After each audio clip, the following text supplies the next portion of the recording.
Bienvenue sur le Libéré du porno podcast. Ici, on décortique les principes essentiels pour se libérer de la pornographie.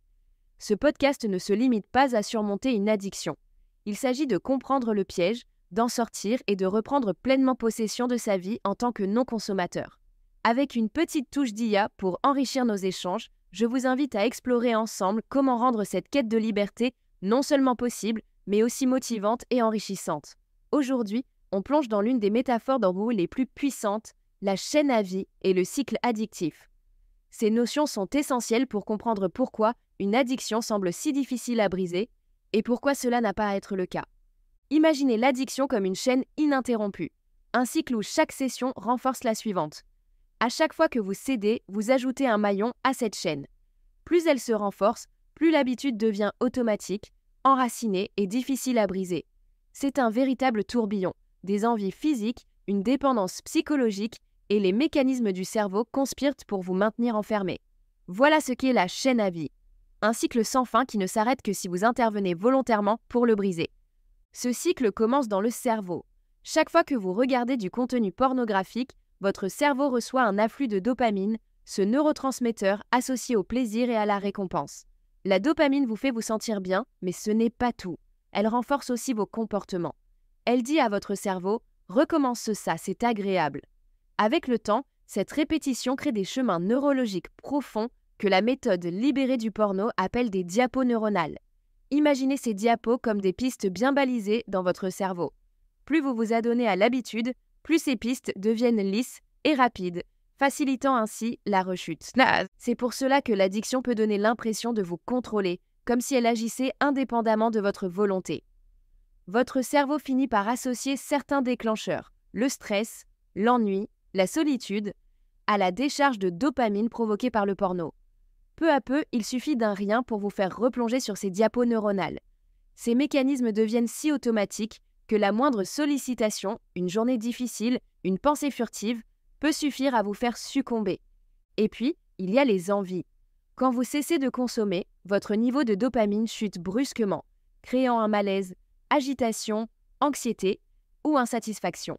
Votre cerveau interprète cela comme un problème à résoudre et vous pousse à retrouver cette habitude qui offrait un soulagement temporaire. Mais le hic, c'est que ce malaise n'existait pas avant l'addiction. C'est un effet secondaire direct de celle-ci. C'est un peu cruel, non ? La chose même que vous utilisez pour trouver du soulagement est celle qui crée ce besoin de soulagement. Chaque session devient une évasion temporaire aux symptômes de manque provoqués par la session précédente. C'est ce cycle auto-entretenu qui alimente l'addiction. Avec le temps, ce cycle entraîne non seulement une dépendance, mais aussi une escalade. Comme les toxicomanes ont souvent besoin de doses plus fortes pour atteindre le même effet, les consommateurs de porno peuvent se retrouver à chercher des contenus plus extrêmes ou inédits. Les récepteurs de dopamine dans le cerveau deviennent moins sensibles, ce qui signifie que ce qui vous excitait auparavant ne fait plus autant effet. C'est ainsi que l'on peut finir par visionner des contenus qui ne correspondent ni à ses valeurs ni à ses désirs.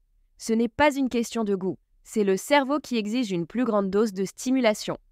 C'est là qu'intervient le concept de superstimuli. Le porno propose une version exagérée de la stimulation sexuelle, bien au-delà de ce que notre cerveau est conçu pour gérer.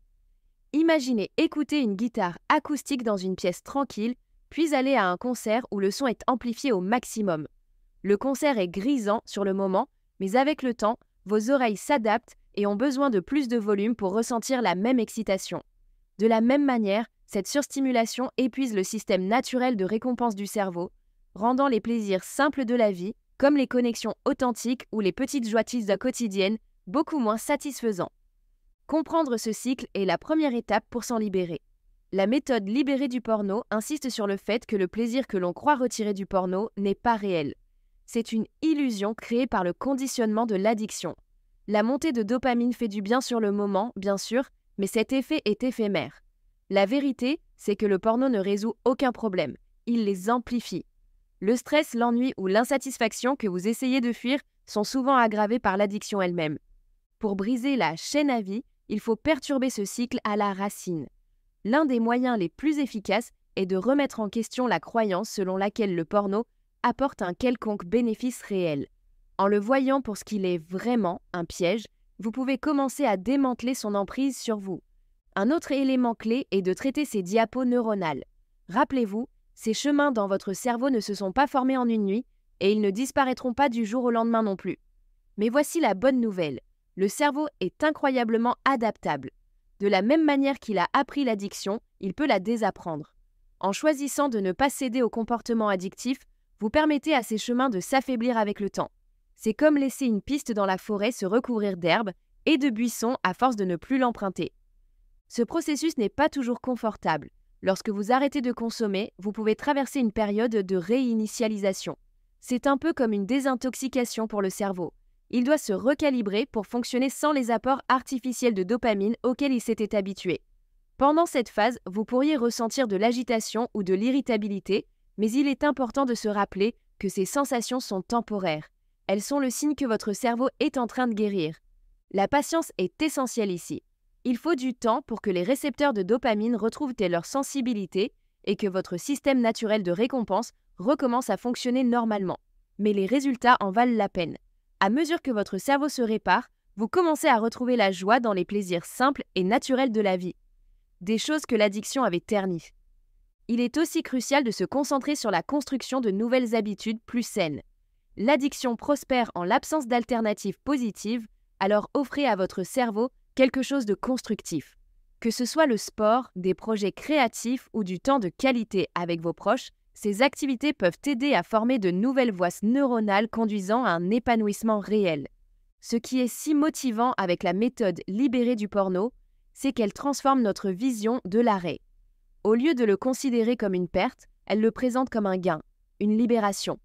Vous ne renoncez à rien de précieux, vous vous débarrassez de quelque chose qui vous retenait. Pensez-y, à quoi ressemble une vie sans cette addiction? Plus de culpabilité, plus de temps perdu, plus de bataille interne.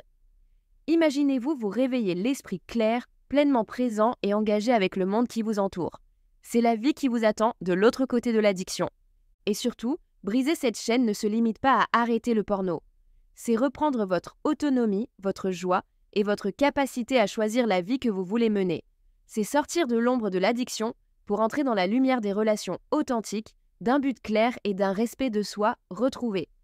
Si vous écoutez cela et que vous vous sentez bloqué, sachez que vous n'êtes pas seul et que vous n'êtes pas impuissant. Le cycle peut sembler indestructible, mais il ne l'est pas.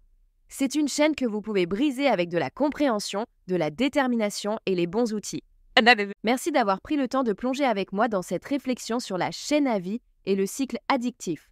J'espère que cette conversation vous a apporté un peu de clarté et d'encouragement. Si vous l'avez trouvée utile, partagez-la avec quelqu'un qui pourrait en avoir besoin. Souvenez-vous, la liberté est bien plus proche que vous ne le pensez.